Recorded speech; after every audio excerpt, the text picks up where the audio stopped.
বিসমিল্লাহির রহমানির রহিম। সমস্ত প্রশংসা আল্লাহ সুবহানাহু ওয়া তাআলা, দুরূদ ও সালাম বর্ষিত নবী মুহাম্মদ রাসূলুল্লাহ সাল্লাল্লাহু আলাইহি ওয়াসাল্লামের উপরে। পরকীয়ায় আমাদেরকে সচেতন থাকতে হবে। যদি আমরা সচেতনভাবে পদক্ষেপ না নিই তাহলে সংসার ভাঙার সম্ভাবনা বেশি। আপনি দেখা যাচ্ছে আপনার স্বামীকে পরকীয়ায় সচেতন করতে গিয়ে আপনার সংসার ভেঙে গেল, এতে কি হলো? হিতে বিপরীত হবো। তো যেটা আপনার করণীয় দরকার সেটা যদি আপনি না করেন, আর যেটা অকরণীয় আপনি সেটা করেন, তাহলে আপনার সংসার ভাঙার সম্ভাবনা বেশি। তো পরকীয়ায় যখন স্বামী জড়িয়ে পড়ে তখন আপনি ভালো কার সাথে পরামর্শ করা উচিত, ভালো জ্ঞানী আপনাকে যে ভালো পরামর্শ দিতে পারে তার সাথে আপনার তার সাথে আলোচনা করা উচিত, তাকে কিভাবে ফেরানো যায়। তো আপনি সচেতন মানে আপনার স্বামীকে পরকীয়া থেকে ফেরানোর উদ্দেশ্য একটাই, যে সে যদি পরকীয়ার মাধ্যমে যদি সংসার করে বা ওই মেয়ের সাথে সংসার করে, তাহলে তো আপনার দ্বারা সংসার করা সম্ভব না। আর এটা আমাদের সামাজিক একটা রীতি চালু হয়ে গেছে যে স্বামী দ্বিতীয় বিয়ে করলে আমার পক্ষে সংসার করা সম্ভব না।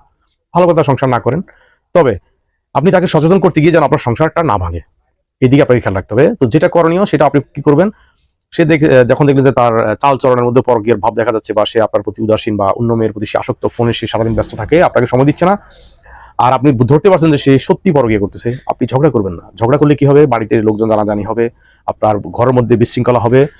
আপনাকে সেটা শক্তভাবে মোকাবেলা করতে হবে। প্রথমে আপনি তাকে বুঝাবেন, যদি না বুঝে আপনি আপনার বাবার বাড়িতে চলে যাবেন, এবং বাবার বাড়িতে গিয়ে আপনার বাবার সাথে এগুলো আলোচনা করবেন না, যতটুকু সম্ভব এড়িয়ে চলবেন।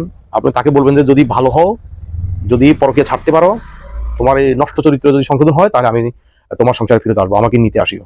এখন অবশ্যই পুরুষ মানুষ নারীর প্রতি দুর্বল। যখন আপনি তাকে এই পদক্ষেপ নিচ্ছেন, তখন সে আপনাকে নেওয়ার জন্য উদ্গ্রীব থাকবে। তখন সে আপনাকে নেওয়ার জন্য যথেষ্ট চেষ্টা করবে, এবং সে আপনার সাথে কথা বলবে, এসে আপনাকে নিয়ে যাবে। যদি আপনাকে ওয়াদা দেয় যে আমি এটা আর কখনো করবো না, আপনি অবশ্যই তার সাথে চলে আসবেন। কিন্তু আপনি আসার পরও দেখলেন যে সে আবারও সেই পরকীয়ায় লিপ্ত আছে, এরপর আপনি অবশ্যই আবার চলে যাবেন। যেহেতু আপনি এটা সহ্য করতে পারছেন না, পরকীয়া অবশ্যই খারাপ জিনিস, এই জন্য আপনি তাকে সৎ কাজের আদেশ, অসৎ কাজের নিষেধ, এই জন্য বাধা দেওয়া উচিত। আপনি একদম চলে যাবেন আবার বাপের বাড়িতে গিয়ে আবার পিতা মাতাকে এটা জানাবেন যে দেখুন, তার আমি যে কতবার আসছিলাম আপনাদের বাড়িতে, তো আসলে তো তার চরিত্র খারাপ, আমি তাকে সংশোধন করতে ব্যর্থ হতে আমি চলে আসছি, এই লোকের সাথে আমার সংসার করা আদৌ সম্ভব নয়। এটা এখন পারিবারিক ভাবে এটা গড়াবে, এবং পারিবারিকভাবে এটা সমাধানের চেষ্টা করবেন। কিন্তু প্রথমবার আপনার সাথে ওয়াদা দিয়ে সে ব্যর্থ হয়েছিল, কিন্তু ঝগড়াঝাটি করবেন না।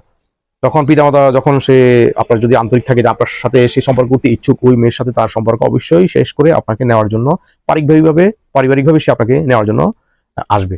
তখন তাদের গার্জেনের সামনে বা আপনার অভিভাবকদেরকে বসায় বলবেন যে দেখেন, সে যদি পরকীয়া করবে না এমনটা ওয়াদা করে, তাহলে অবশ্যই আমি তার সাথে যাব।